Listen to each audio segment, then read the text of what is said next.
लोक की निगाह है आपके ऊपर, मेरे इस ऊपर? बात की, हाँ, किस कि लोक की निगाह यह है कि बिहार की राजनीति में गुप्तेश्वर महाराज की एक बड़ा रोल होता है। फिर से बिहार विधानसभा का चुनाव आने वाला है।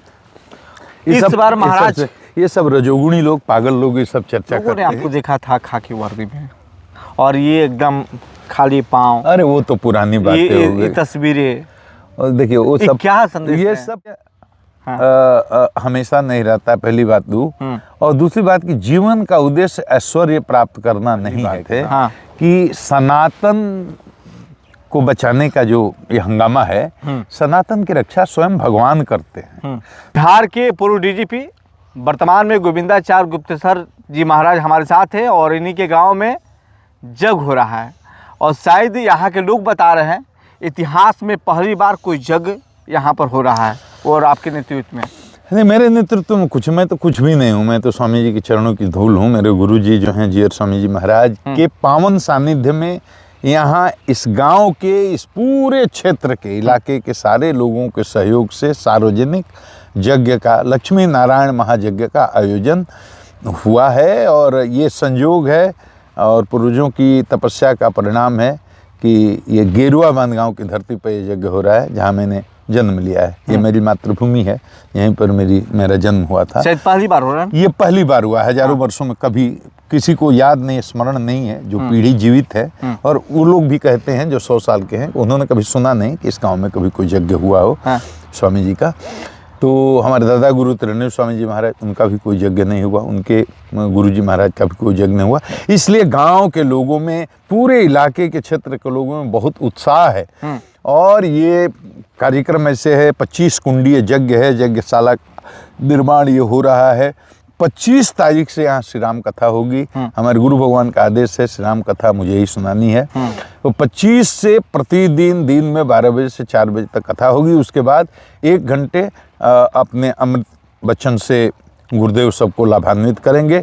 और ये कार्यक्रम कथा का 25 से शुरू होगा, 1 तक चलेगा। लोगों ने 27 को कलश यात्रा होगी, 28 अरणि मंथन, 28 से यज्ञ प्रारंभ होगा, 1 तारीख को यज्ञ की पूर्णाहुति होगी। लोगों ने कहा कि गुप्तेश्वर पांडे जी, गुप्तेश्वर महाराज चाहते हैं कि जिस तरह से मेरा नाम हो, उसी प्रकार से मेरा गांव का नाम हो, और जग से पूरे संसार में लोग जानेंगे। देखो, गांव का नाम मेरे कारण नहीं हुआ, न मेरे कारण होता है। ये गांव के हमारे पूर्वजों, आपके चलते हुआ ना। हमारे गांव के पूर्वजों की तपस्या का परिणाम है। उन्हीं के आशीर्वाद से मैं यहाँ से एक निकला, और गांव को लोग जाने, इसमें हमारे पूरे ग्रामीण सारे लोगों की तपस्या का ये परिणाम है। और यज्ञ नाम के लिए, शोहरत के लिए और यश कमाने के लिए नहीं किया जाता है। ये यज्ञ देवताओं की भोजन देने के लिए, आहुति के माध्यम से देवताओं को, लक्ष्मी नारायण भगवान को भोजन कराया जाता है। तो देवताओं का जब बल बढ़ता है तो वो हमें आशीर्वाद देते हैं। तो यज्ञ नाम जस के लिए कराया जाए तो रजोगुणी कार्य हो जाएगा। तो विशुद्ध आध्यात्मिक दृष्टि से कि समाज में प्रेम बना रहे, भाईचारा बना रहे, विश्व बंधुत्व बना रहे, कोई सुखी न हो, कोई दुखी न हो, सारी जात समाज के लोगों के बीच आपस में प्रेम बना रहे।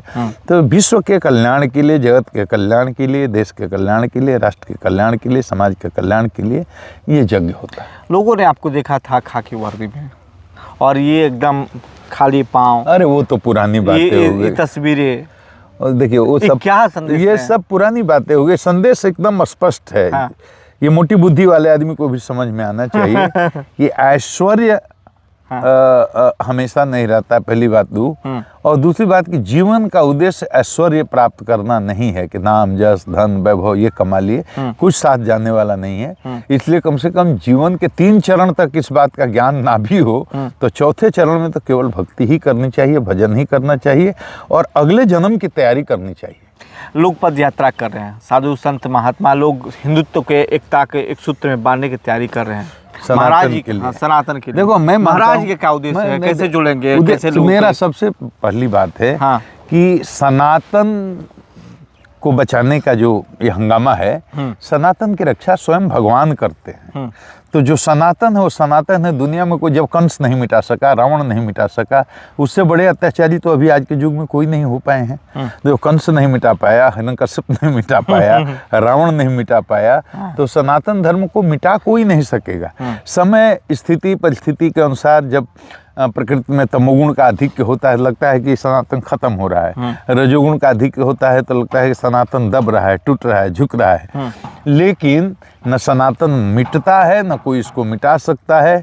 तो आदमी को सबसे पहले तो अपनी चेतना के स्तर को बढ़ाने के लिए तपस्या करनी चाहिए कि हमारी चेतना में जो न्यूनता आई है, रजोगुण का और तमोगुण का अधिक हुआ है, तो उस के कारण जो हमारे चित्त पर एक मल का आवरण बना है, काम का, क्रोध का, मद का, लोभ का, मात्सर्य का, तो उस चित्त पर पड़े हुए मल के आवरण को साधना से, तपस्या से, पूजा से, भक्ति से दूर करें, तो उसके बाद सब कुछ मंगल ही दिखने लगता है। महाराज, आपको लगता है कि सनातन कमजोर हुआ है, सनातन टूट रहा है, सनातन के जोड़ने की आवश्यकता है? ये सब बातें मैंने बोल दिया है। सनातन के रक्षक स्वयं भगवान है। सनातन न मिटा है, न दुनिया में कोई मिटा सकता है। हाँ, संगठित होने की बात है, संगठित हो अच्छे काम के लिए, विश्व कल्याण के लिए। सारे सनातनियों को संगठित हो करके और एक साथ मिलजुल करके काम करना चाहिए, और सबको मिलजुल करके विश्व कल्याण और विश्व बंधुत्व की भावना से काम करना चाहिए। लोक की निगाह है आपके ऊपर, मेरे आप इस ऊपर? बात के, हाँ, कि लोक की निगाह यह है कि बिहार की राजनीति में गुप्तेश्वर महाराज की एक बड़ा रोल होता है। फिर से बिहार विधानसभा का चुनाव आने वाला है। इस बार महाराज, ये सब रजोगुणी लोग, पागल लोग ये सब चर्चा करते हैं। चर्चा तो होती अज्ञानी लोग चर्चा करते ही रहते हैं, अच्छी बुरी चर्चाएं तो होती रहती हैं। चर्चाओं का क्या है। लेकिन मेरा संप्रदाय में मेरे गुरु भगवान ने और साधु समाज ने मुझे अपने संप्रदाय में जगत गुरु भी बनाया। मेरा वापस लौट करके राजनीति में जाना वैसे ही है जैसे सूरज का पूरब से हट करके पश्चिम दिशा में उगना। इतना असंभव काम है, अब ये हो नहीं सकता। लेकिन फिलहाल एक सप्ताह में ट्रेंडिंग में आप थे, राजनीति का केंद्र बने थे आप। मुझे तो नहीं पता, हम तो न सोशल मीडिया देखते हैं, न टीवी देखते हैं, न अखबार पढ़ते हैं। हम क्यों ट्रेंडिंग में आ जाते हैं हमें खुद ही नहीं पता चलता है। अब लोगों की असीम कृपा है, चलो किसी तरह से नाम याद रखते हैं लोग, यही बहुत बड़ी बात है। मेरा राजनीति से कोई लेना देना नहीं, 100 बार कर चुका हूँ, अभी भी मैं स्पष्ट कर रहा हूँ। राजनीति से गोविंदाचार्य का कोई मतलब नहीं। पुराना वाला गुप्तेश्वर पांडे मर गए। अगर आप शत्रु हैं तब भी, मित्र हैं तब भी, भाई हैं तब भी, सगे संबंधी हैं तब भी, आप ये रखिए पुराने वाले गुप्तेश्वर पांडे मर गए। अब उनका पुनर्अवतार हुआ है गोविंदाचार्य के रूप में, और इसमें मेरी भूमिका केवल भजन करने की है, बस, और कुछ नहीं। लेकिन अचानक लोग चाहते कि बाबा एक बार आपको आना है, समाज के उत्थान के लिए, समाज को कार्यों के लिए मौका दे। लोग चाहते हैं, लोगों के चाहने से क्या होगा। भगवान जो चाहते हैं वो काम करना चाहिए। तो हमको तो भगवान भजन करने का आदेश दिए हैं, भगवान यही चाहते हैं कि हम भजन करें। तो हमको तो जो भगवान का आदेश है, गुरु का आदेश है, उसको पालन करेंगे। लोगों के चाहने से क्या होगा। लोग जो चाहते हैं उनको मेरी बहुत बहुत शुभकामनाएं, मंगल कामनाएं। उनके प्रेम के लिए, उनके आशीर्वाद के लिए मैं अत्यंत आभारी हूँ। लेकिन मैं स्पष्ट बता देता हूँ कि राजनीति में मुझे वापस अब कभी भी इस शरीर से नहीं जाना है। गुप्तेश्वर बाबा इस शरीर से नहीं आएंगे। जी बिल्कुल, एकदम सत्य बच्चा। लोगों ने कहा, बिहार के तमाम नेताओं के चाह हैं, यदि वो लोग चाहते हैं कि हम आपको पॉलिटिक्स, ये पावर जो पॉलिटिक्स होता है ना, प्रेशर पॉलिटिक्स, नेता कभी भी नहीं चाहता है कि हमारे बीच में कोई नया नेता आ जाए, चाहे वो किसी पार्टी का नेता हो, किसी दल का नेता हो। नेता कोई नहीं चाहता। नेता को चमचों की जरूरत होती है। नेता को नेता की जरूरत नहीं होती। हर राजनीतिक दल की मैं बात कर रहा हूँ, एक दल की बात नहीं कर रहा। डर है आपसे? नेता क्यों चाहेगा कोई? राजनीति में आने वाले लोगों से डर है? नहीं, अब क्यों किसी को डर होगा? आप सबको पता है कि हम राजनीति में नहीं आएंगे। जो समझदार हैं वो जानते हैं, मूर्ख लोग हैं वो बातें बनाते हैं। लेकिन डर एक बात का है ना कि हो सकता है कि बाबा की एंट्री हो जाए, तो क्या हो जाएगा, प्रलय हो जाएगा, आ जाएगा तो क्या हो जाएगा।